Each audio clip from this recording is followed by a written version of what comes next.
బులెటిన్లో మరో breaking news చూస్తున్నాం. ప్రకాశం ఒంగోలులో మైనర్ బాలిక పట్ల ఇద్దరు యువకులు అసభ్యంగా ప్రవర్తించారు. ఎన్జీఓ కాలనీలో ఈ ఘటన జరిగింది. దీనిపై తల్లిదండ్రులు పోలీసులకు ఫిర్యాదు చేశారు. కంప్లైంట్తో రంగంలోకి దిగారు పోలీసులు.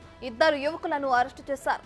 ఇలాంటివి చేస్తే అస్సలు ఉపేక్షించేది లేదని ఎస్పీ స్పష్టం చేశారు. నగరంలో అసాంఘిక కార్యకలాపాలకు పాల్పడితే కఠిన చర్యలు తప్పవని ఎస్పీ హెచ్చరించారు.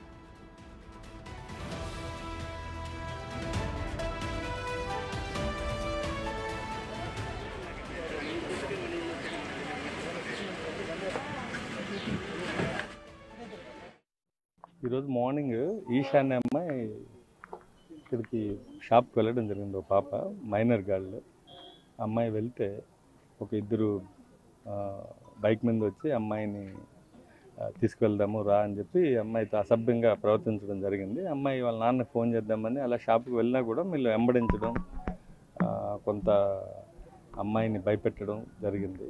సో వాళ్ళు ఎందుకు వచ్చారు, ఏంటి, కిడ్నాప్ చేయడానికి వచ్చారా లేదంటే బలవంతం ఏం చేయడానికి వచ్చారు అనేది ఇన్వెస్టిగేషన్ తెలుస్తుంది. గట్టిగా ఉంటే ఆల్రెడీ వాళ్ళకి కౌన్సిలింగ్ అయింది. మా లెవెల్లో కౌన్సిలింగ్ చేసాం. నెక్స్ట్ రౌడీ షీట్లు ఓపెన్ చేస్తాం. ఉన్నారు, తీసుకున్నాం ఇద్దరు.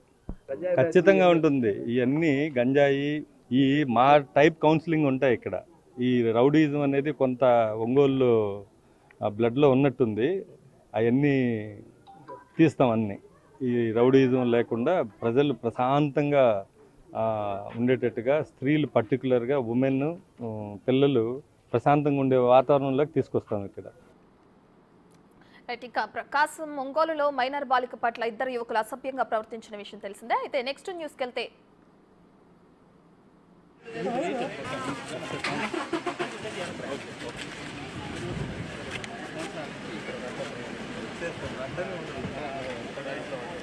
చెప్తాను, ఇబ్బంది ఏం లేదు. రౌడీ షీట్ ఓపెన్ చేసి కౌన్సిలింగ్ ఉంటుంది. అందరికీ 2 days, ఒక 1 month వరకు చెప్తాను.